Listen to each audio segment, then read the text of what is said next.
आदमी अरे डट जा जे नीचे सफ़ेद जूते पहनता है। इसका मेन मकसद होता है, ये आज महिलाएं जो आई हैं यमुना नगर की 8 महिलाओं से मैं मिल के आया। 8 महिलाओं में से जिसने अपनी कहानी बताई, एक परिवार में गया, एक परिवार की महिला अभी आपके सामने आने वाली है। उस परिवार का जो मुखिया है वो 2.5 साल से अपने घर से बाहर नहीं निकला, आज तक नहीं निकला। आज घर से बाहर निकल करके अभी वो गाड़ी में आने लग रहा है, मांगने का नहीं पता है। यमुना नगर में एक 3 मंजिला इस आदमी ने 2 नंबर का एक माल बना रखा है। उस माल में छोटे छोटे क्वार्टर बना रखे हैं दूसरे तीसरे मंजिल पे। उन क्वार्टरों में ये सट्टा भी खिलाता है, सब कुछ वो खिलाता है। फिर उन क्वार्टरों में जो दुकानें बना रखी है उसमें किसी हो महिला को जो खूबसूरत होती है उस महिला के परिवार को किराए पे दे देता है। उसकी सिक्योरिटी लेता है 20,000 रुपये, 20,000 रुपये लेता है उस कमरे का किराया। उसके बाद 6-7 महीने के अंदर जब वो ये शोषण करता है, सब कुछ करता है, उसके बाद तू मैं हो जाती है तो महिला के साथ तो ये महिला का सामान जो उस कोठरी में होता है उस पर ताला लगा लेता है। ये 15-20 केस हैं जो उसी मैं कहानी बता रहा हूँ। तो ताला लगाने के बाद महिला का जो सामान है वो जब्त हो जाता है। उसके बाद ये सिक्योरिटी मांगता है, किराया मांगता है, वो तड़पने लग जाता है परिवार। उस परिवार के तहत फिर वो परिवार अपने घर बैठ जाता है। ये इस तरह ये जो घटना मैं बता रहा हूँ ये एक 7-8 परिवारों की बता रहा हूँ। उसके बाद वो परिवार घर बैठ जाता है, सामान भी जब्त हो जाता है। जो इसके पास एडवांस में, ये खासियत है इस बंदे की, ये महिलाओं के चेक लेता है। जिसके साथ भी ये काम धंधा करता है या ब्याज पे 10 रुपये सैकड़ा में पैसा देता है या प्रॉपर्टी में जा कर के हिस्सा करता है, तो ये एडवांस में उस महिला की, उस परिवार की महिला का चेक लेता है। तो फिर उस चेक को ये कोर्टों में लगा देता है। इस तरह से यमुना नगर के कोर्ट में और करनाल की कोर्ट में लगभग ये 15 चेक ऐसे हैं, इसमें लिस्ट है, 15 चेक ऐसे हैं जो लगा रखे हैं। तो फिर महिलाएं तरस तरस के इस करनाल के अंदर एक ये मदनपुर है, मदनपुर के पास एक चाकी का प्लाट होता था, क्या कहा, फैक्ट्री थी। वो फैक्ट्री का मालिक करोड़पति अरबोपति वो सेक्टर 13 में किराए के मकान में रहता है। वो बाहर नहीं निकलता, वो नहीं अपने आप को बताना चाहता, वो बर्बाद किया। इस करनाल में एक अमन नाम का खत्री है जो रंबा का है, उसकी लड़की को कैंसर हो गया था, उसको 50,000 की ज़रूरत पड़ी। तो इस आदमी ने उस पर 5 लाख पे साइन करवाए और 50,000 रुपये दे दिए। बाद में उसकी लड़की तो मर गई पर आराम से वो भी खुड्डे लाइन लग गया। इस करनाल में कितने सतपाल विजय क्या है, इस करनाल में 5 पूंजीपति तो ऐसे हैं जो अपनी 70 करोड़ की कोठियों में रहते थे। वो आज के टाइम में किराए के मकान में रहते हैं, वो जानबूझ के बाहर नहीं आ रहे हैं 12 सेक्टर की। उसके बाद ये सरदार जी है, ये बातें क्यों पता लग रही है, ये सरदार जी ये 2.5 साल से इस बंदे के पास नौकरी करता था, इसके अवैध काम करता था, इसके जो गलत काम होते थे उस कामों को ये करता था। मैं आपको बता दूं, लीगल बताइए। तो उसके बाद इसने जब आप पूछोगे तो आपने कैसे पता इसके कामों का कहाँ से लेके आते हो, एक एक काम को ये बताने जा रहा है। ये हमारे को अड्डे दिखा रहा है कि यहाँ गलत काम किया, यहाँ गलत काम किया, यहाँ गलत काम किया। अब हम आपको क्यों बता रहे हैं, हम इस तरह से बता रहे हैं कि करनाल की जनता जागरूक रहे, करनाल की महिलाएं ठगों के चक्कर में ना पड़े, करनाल का जो व्यापारी है इसके चक्कर में ना पड़े। और इस जैसे जो नटवर लाल हमारे करनाल में घूमते हैं उनसे हमारे करनाल का परिवार, हमारे करनाल की महिला, हमारे करनाल की जनता, हमारे करनाल का जो व्यापार है, मंडल का आदमी है, वो सचेत रहे। हमारा मतलब मीडिया के सामने बात करने का ये इरादा है। अब ये जो आदमी है, मैं आपको एक मिनट बता रहा, ये 2.5 साल से उसके पास नौकरी करता था। इसने उसके सारे 2 नंबर के कामों में काम किया, इसकी 2.5 साल की तनख्वाह नहीं मिली, ये रोता पिटता। आज उसके सामने 6 महीने से बोला मेरे 2.5 साल का पैसा तो दे दे, तनख्वाह दे दे।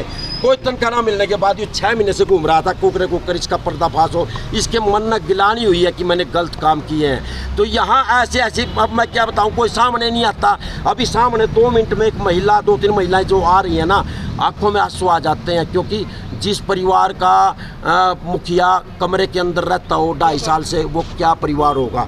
तो इसलिए इसको जुगाड़ कर रहे हैं। करनाल की जनता से, करनाल के व्यापारी भाइयों से हम मतलब ये कहते हैं कि ऐसे नटवर लालों से बचा जाए। ऐसे नटवर लालों के साथ ये क्लब मार्केट में बैठ करके पहले चाय पिलाता है, पानी पिलाता है, सोडा पिलाता है, उसके बाद इसकी मतलब साठ गांठ शुरू होती है और फिर अपना शिकार शुरू कर देता है। शिकार में इस तरह से ये कानून मारता है। फिर ये चेक जो एडवांस में लेता है चेक लगाता है, वो चेक के तहत आदमी आप माइंड हो जाता है। जेपी जी आप देने के बाद चेक लगे हुए हैं, उनके चेक वापस करवाए जाएं और उनको मेंटली डिस्टर्ब है उनको ठीक किया जाए। तो आज आप यहाँ मेरे से 10-12 महिलाएं हैं और कई जो महिलाएं हैं वो आई ही नहीं क्योंकि वो अपनी इज्जत के लिए रुकती हैं। नहीं, हम अगर बाहर जाएंगे मीडिया में आएंगे तो हमारी बेइज्जती हो जाएगी। कितनी महिलाओं के साथ ठगी की है? गिनती ही नहीं है। ये 12 चेक तो इनके कोर्ट में लगे हुए हैं, एक ही वकील के पास है। उस वकील से पूछो तूने 12 चेक तो लगा लिए इसके, किस चीज के लिए लगाए हैं चेक? एक चेक होता है, 2 चेक होते हैं, 12 चेक है। इस पूछो तो सही तेरा क्या ऐसा जो तेरा प्रोपेगेंडा क्या है? आप इस चीज से शुक्र हुई हूँ मैम। आपने कंप्लेन नहीं दी किसी? मैम कोई सुनता ही नहीं है, कंप्लेन क्या की कोई सुनवाई ही नहीं है वहाँ पे। आप गए थे थाने में? मैं गई थी, वो कहते अपने नजदीक के थाने में जाओ, नजदीक के थाने में जाओ, वहाँ कोई सुनवाई नहीं है। एसपी के पास पहुँचे? एसपी सबके पास भी पहुँचे, सब जगह गए मैम, कोई सुनवाई नहीं है। आजकल पैसा चलता है, पैसा मेरे पास है नहीं, मैं खुद कमाऊँ या अपने बच्चों को खिलाऊँ। अगर मेहनत नहीं करूँगी तो बच्चे रोटी नहीं खाएंगे। एसपी साहब के पास आप पूरा दिन लग जाता है, जिसके पास काम करते हैं वो दिहाड़ी काट लेता है। होने के कारण इन्होंने किसी पड़ोस की महिला के जरिए से पैसे लिए, ब्याज को उठाए हैं। इन्होंने ब्याज भी दिया, पैसे भी वापस दिए, बट उन्होंने चेक वापस नहीं दिया है और उल्टा धमकी दे रहा है कि हमारे साथ जैसे हम चाहें वैसे तुम रहोगी और नहीं हमारी बात मानोगी तो तुम्हारे साथ भी शोषण किया जाएगा और तुम्हारे बच्चों के साथ भी किया जाएगा। तुम्हारे घर में बढ़ के तुम्हारे साथ शोषण करेंगे और जहाँ हम बुलाएंगे वहाँ तुम्हें आना पड़ेगा। तो ऐसे इसको टॉर्चर किया जा रहा है। ये इंसाफ चाहती है कि हमारा चेक वापस दिया जाए और हमें कोई परेशान ना करे। ये एसपी के पास भी गई है जहाँ इनको अंदर नहीं मिलने दिया गया है, एसपी से मिलने नहीं दिया गया। तो आज ये सीएम कोठी पे आके अपनी रिक्वेस्ट रख रही है कि इनके साथ इंसाफ हो, इनका चेक वापस मिल जाए। हम इनके सपोर्ट में खड़े हैं। अगर महिला देखो, हम ये नहीं कहते वो गलत है ये गलत है, हम सच्चाई के साथ खड़े हैं। जो सच है उसके साथ हम हैं। इनके चेक वापस मिले और इंसाफ हो, क्योंकि सुनने में यही आया है, हमें सच्चाई तो मुझे भी नहीं पता है कि हम किसी को दोषी नहीं ठहरा सकते कि उन्होंने और भी महिलाओं के साथ ऐसा किया है। और मैं रिक्वेस्ट करूंगी जिन महिलाओं के साथ जसवंत सिंह बाबा ने कुछ भी गलत किया कि उनके पैसे लेके चेक रख लिया, उनको भी अगर टॉर्चर किया जा रहा है तो वो भी सामने आए, आवाज़ उठाए। एक अकेली ये लेडीज नहीं है जो दुखी है, इस समाज में बहुत सारी दुखी औरतें हैं, सभी अपनी आवाज़ उठाए और इस दलदल से बाहर निकले। आपको कितनी महिलाओं की जानकारी है, कितनी महिलाओं के साथ है? अभी फिलहाल तो देखो हमें यही मिली है, तो इनके साथ आए हैं। और जो हमारे क्या मांग करते हैं? सीएम से मांग यही करते हैं कि इनके साथ इंसाफ हो और जो पुलिस अधिकारी इनकी सुनवाई नहीं करते हैं उनको भी समझाया जाए भी, कोई भी दुखी आते हैं उनकी कार्रवाई जरूर करें। ये ना कि हर इंसान पैसे वाला ही इंसान के सुनवाई हो। कई इंसान ऐसे भी हैं जो दुखी हो रहे हैं, उनके पास पैसे नहीं है तो उनकी सुनवाई नहीं होगी क्या? उनकी भी देखिए, मैं तो नहीं जानती हूँ, ये पूजा मैम है यही बताएंगे। हम अभी मिले नहीं हैं, हम चाहेंगे कि उनसे भी एक बार बात की जाए, आपके माध्यम से बात की जाए। हमारी तो इतनी हिम्मत नहीं है कि हम हर किसी के घर घर जाएं। हम तो रिक्वेस्ट कर सकते हैं कि किसी के साथ गलत ना करें। मेरा नाम संजू मलिक है, युवा बोले मन से हूँ। पर डे वाला काम चालू हो जाता है, इसका रोज का 500-700 रुपये किराया लेना।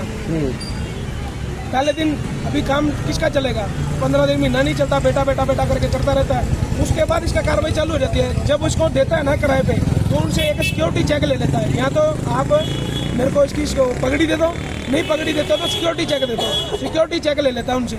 सिक्योरिटी चेक से फिर इसकी गेम चालू हो जाती है। जो इसकी गेम मेरे को समझ में आई, जो इसने धंधा बनाया। मेरा नाम मनदीप है। बड़े मनदीप जी, आपने 2 साल तक के कर्मचारी पहले मेरी सारे के सारे, जब इसका पर्चा दर्ज करेगी ना प्रशासन मांगेगी, सारे प्रूफ दे दूंगा मैं। छोटी सी बात सुनो पहले मेरी। उसके बाद जब किराया शुरू होता है ना जी, किसी का 5,000 10,000 किराया रुक जाता है, 20,000 हो जाता है बेटा बेटा करके। उसके बाद उसके ऊपर चक्रवृद्धि ब्याज चालू हो जाता है जी। 5,000 का 5200 हुआ, 5200 पे ब्याज चालू होगा, 5400 पे ब्याज चालू हो गया। ये चेक वो लगा रखे हैं। जो लेडी नहीं आ पा रही है या अभी लेट है, उनकी वीडियो मेरे पास पड़ी है उनकी, मैं वीडियो भी दे सकता हूँ आपको। व्हाट्सएप नजर आ रहा होगा बाबा चोर, हाय हाय, सूद और हाय हाय। यहाँ आपको